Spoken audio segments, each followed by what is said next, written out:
আসসালামু আলাইকুম রাহমাতুল্লাহ। দেশবাসী, অন্য অন্য জাতির প্রতি আমার প্রাণ ঢালা শুভেচ্ছা। এই যে মর্মান্তিক ঘটনা, একটা ভাত খেয়ে মানুষকে মারানো, এক আবু সাহেদকে নিয়ে কিন্তু গোটা দেশ টোল হয়েছিল। এক আবু সাহেদ মারা যাওয়ার পরে লক্ষ লক্ষ আবু সাহেদ জন্ম হয়েছিল বুক পাতে দেওয়ার জন্য। আজকে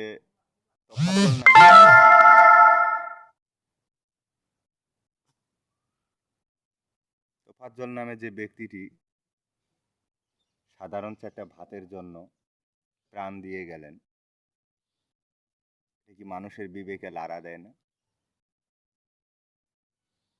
যেখানে মানুষ বাড়ার কারিগর ঢাকা ইউনিভার্সিটি, আমরা এই কি দেখলাম যে যারা নিজেকে মেধাবী দাবি করে, যারা এই দেশের একদিন মন্ত্রী হবে, প্রেসিডেন্ট হবে, সচিব হবে, তারাই যদি চারটা ভাত দিয়ে মানুষকে মেরে ফেলে, তাহলে এই দেশ কোথায় যাবে? কিছুদিন আগে দুর্ভিক্ষ একটা ঘটনা ঘটে গেল দেশে, এখনো হাজার হাজার ছাত্র হাসপাতালে মৃত্যুর সাথে পাঞ্জা লড়তেছে। যেখানে এশিয়া মহাদেশের মধ্যে একটা ইউনিভার্সিটি, ঢাকা ইউনিভার্সিটি, সেখানে যদি এই তাণ্ডব নীলা হয়, তাহলে আপনার আমার ব্রেন কোথায় সুস্থ থাকবে? আপনি বলেন। আমি জাতির কাছে এটা তুলে ধরতে চাই, যেটার আমরা তীব্র নিন্দা জানাই। এটার বিচার যেন দ্রুত হয়। এরকম নারকীয় ঘটনার যেন বাংলাদেশে জন্ম কেউ দিতে না পারে। আমি ডক্টর ইউনূস স্যারকে বলবো, তিনি একজন ভালো মানুষ, যেন বিষয়টা তিনি নজরে নিয়ে, সেনাবাহিনীর প্রধান ওয়াকুরুজ্জামান আছেন, তিনিও বিষয়টা নজরে নেবেন।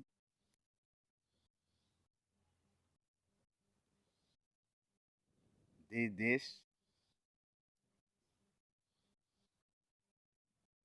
জাতির বিবেকের কাছে প্রশ্ন হয়ে দাঁড়ায়, যেটা একটা মর্মান্তিক ঘটনা, যেটা মানুষের বিবেকের কাছে লাড়া দেয়, আমরা কোন জায়গায় বাচ্চা কাচ্চাকে তাহলে লেখাপড়া করাবো? যেখানে এশিয়া মহাদেশের মধ্যে একটা ইউনিভার্সিটি, ঢাকা ইউনিভার্সিটি, আজকে বাচ্চা কাচ্চা সেখানে কিভাবে লেখাপড়া করাবে মানুষ? আসলে আমাদের গার্জিয়ানদের দোষ। গার্জিয়ানরা সচেতন নয়। এটার আমি আবারও তীব্র নিন্দা জানাই। যেন এটা দ্রুত সেনাবাহিনীর প্রধান ওয়াকারুজ্জামান, তিনি যেন এটা দ্রুত বিচার কার্যকর করেন, যেহেতু তার আওতায় দেশ আছেন। একটা ভাতের জন্য মানুষের জীবন দিতে হয়, এই দেশ আমরা চাইনি। এই দেশ ৩০ লক্ষ মানুষের রক্তের বিনিময়ে এই বাংলাদেশ, তারা তো তখন শিক্ষিত ছিল না। যারা মুক্তিযুদ্ধ করে এই দেশ আনেছিল, তারা সবাই মূর্খ ছিল, তারা তো কেউ ইউনিভার্সিটিতে পড়েনি। ৭১-এর মানবতা যুদ্ধকেও হার মানিয়েছে, যেটা আপনারা নিজের বিবেকের কাছে প্রশ্ন করবেন, যে সাধারণ চারটা ভাতের জন্য ইউনিভার্সিটিতে থেকে লাশ বের হয়ে যায়, যে ইউনিভার্সিটিতে মানুষ গড়ার কারিগর তৈরি হয়, আমরা তাহলে কোন দেশে বসত করি? যেখানে কিছুদিন আগে একটা দেশের ধকলই কেটে যায়নি,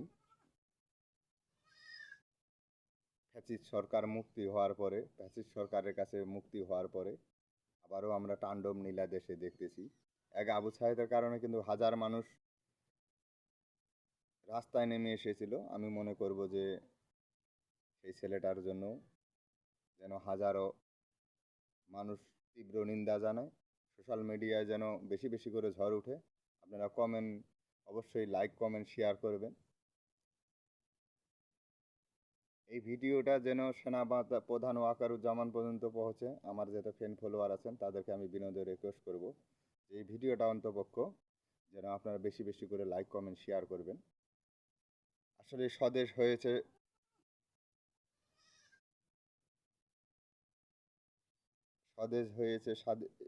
স্বদেশ হয়েছে মাতৃভূমি, আমাদের স্বাধীনতা কই? এই যদি আমাদের স্বাধীনতা, তাহলে আমরা যাব কোথায়? তাহলে তো আমাদেরকে দেশ ছেড়ে ফেলাতে হবে। মানুষ যদি চারটা ভাতের জন্য নির্মম পরহার হয়ে মারা যায়, তা আপনারা নিজের বিবেকের কাছে প্রশ্ন করে এটা নিজেরাই আপনারা এর তীব্র নিন্দা জানাবেন, প্রতিবাদ করবেন। আসসালামু আলাইকুম রহমতুল্লাহ।